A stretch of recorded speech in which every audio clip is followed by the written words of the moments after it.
चलिए आज एक ऐसे ऐतिहासिक किस्से की तह तक जाते हैं जो सच में हैरान कर देने वाला है।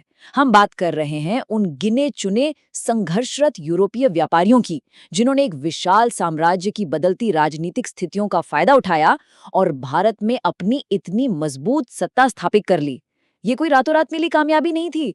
ये कहानी है बेहिसाब धैर्य की, चालाक कूटनीति की और सबसे जरूरी बात, सही वक्त पर सही मौके को दबोचने की।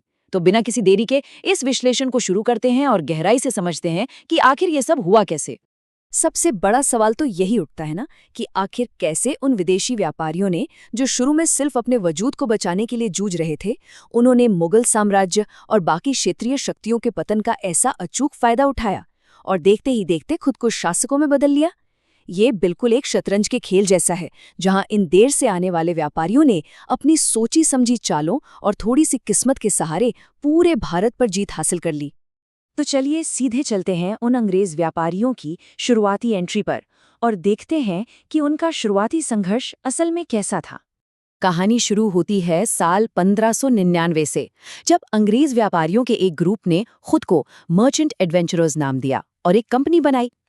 ठीक एक साल बाद 1600 में इन्हें महारानी एलिजाबेथ प्रथम से व्यापार करने का एकाधिकार मिल गया। पर रास्ता इतना आसान बिल्कुल नहीं था। पुर्तगाली पहले से ही यहाँ मजबूती से जमे हुए थे। जब 1609 में कैप्टन हॉकिंस जहांगीर के दरबार में पहुंचे तो उन्हें भारी विरोध झेलना पड़ा और सूरत में फैक्ट्री लगाने की इजाजत नहीं मिली।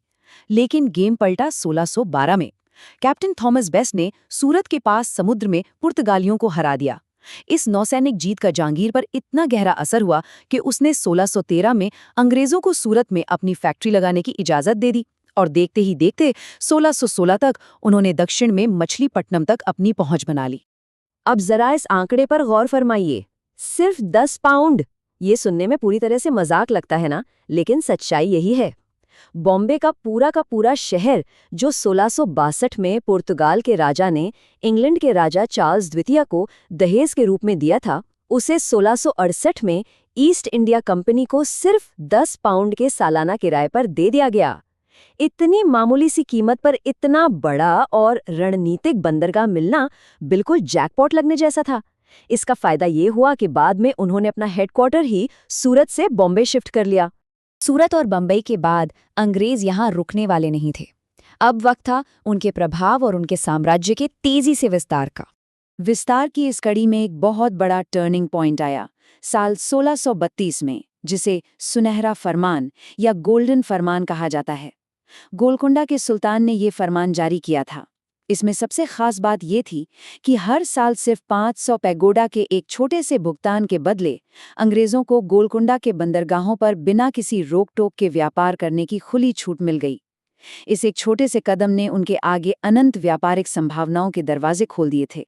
यहाँ से अंग्रेजों की रणनीति में एक बहुत ही दिलचस्प बदलाव आता है। शुरू में तो वे बस हाथ जोड़कर व्यापार करने की इजाजत मांग रहे थे। जैसे 1639 में उन्होंने चंद्रगिरी के शासक से मद्रास में एक किलेबंद फैक्ट्री बनाने की इजाजत ली और 1651 में बंगाल में व्यापार शुरू किया।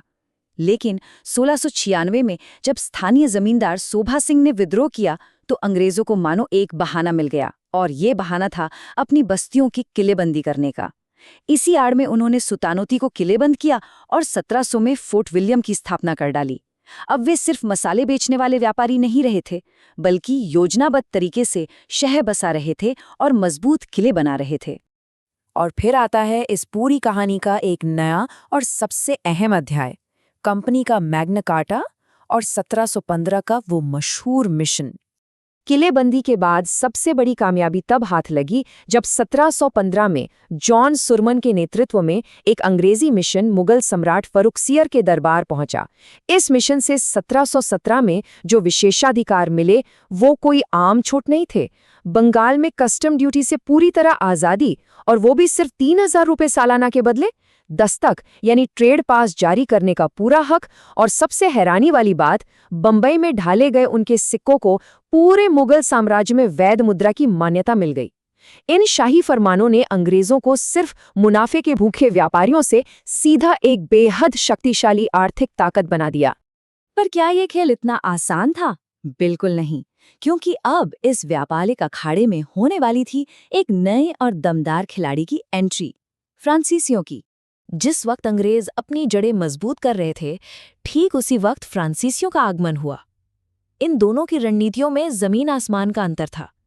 एक तरफ थे अंग्रेज, जो एक प्राइवेट कंपनी चला रहे थे, पूरी तरह से प्रॉफिट माइंडेड थे और अपना रास्ता खुद बना रहे थे।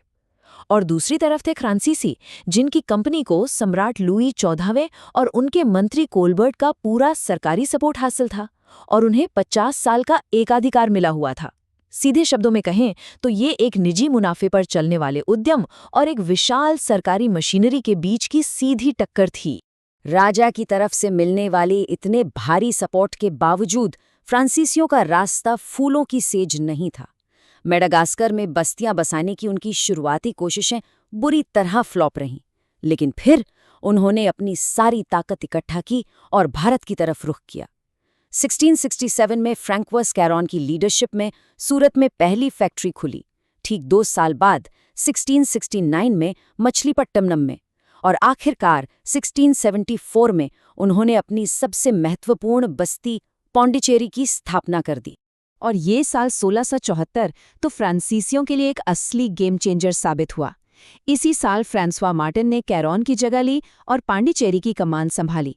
मार्टिन ने अपनी गजब की क्षमता से पांडिचेरी को एक ऐसी जगह बना दिया जिसका कोई तोड़ नहीं था। अब ये कोई छोटी मोटी व्यापारिक चौकी नहीं थी, बल्कि भारत में फ्रांसीसी ताकत और उनके ऑपरेशंस का एक अभेद्य गढ़ बन चुकी थी, एक स्ट्रॉन्ग नर्व सेंटर। धीरे धीरे वक्त बीता और भारत के सियासी मौसम में एक बहुत बड़ा तूफान आने वाला था। बात करते हैं 1740 के दशक की उस सत्ता शून्यता की, जिसने इन यूरोपीय ताकतों को अपना सबसे बड़ा मौका दिया। अगर इस दौर के दक्षिण भारत के राजनीतिक माहौल पर नजर डाली जाए तो वहां एक अजीब सी अनिश्चितता छाई हुई थी। एक बहुत बड़ा पावर वैक्यूम बन रहा था। हैदराबाद के शक्तिशाली निजाम आसफ जाह अब काफी बुजुर्ग हो चुके थे और मराठों के साथ युद्धों में उलझे हुए थे। कोरोमंडल तट पर कोई ऐसा ताकतवर शासक नहीं बचा था जो शक्तियों का बैलेंस बना सके। और अगर मालाबार तट और पूर्वी हिस्सों की बात करें तो वहां भी हालात कुछ खास नहीं थे। वो सब छोटे छोटे राज्यों में जैसे मैसूर, कोचीन और त्रावणकोर में बुरी तरह बंटे हुए थे, एकदम बिखरा हुआ और अस्थिर माहौल।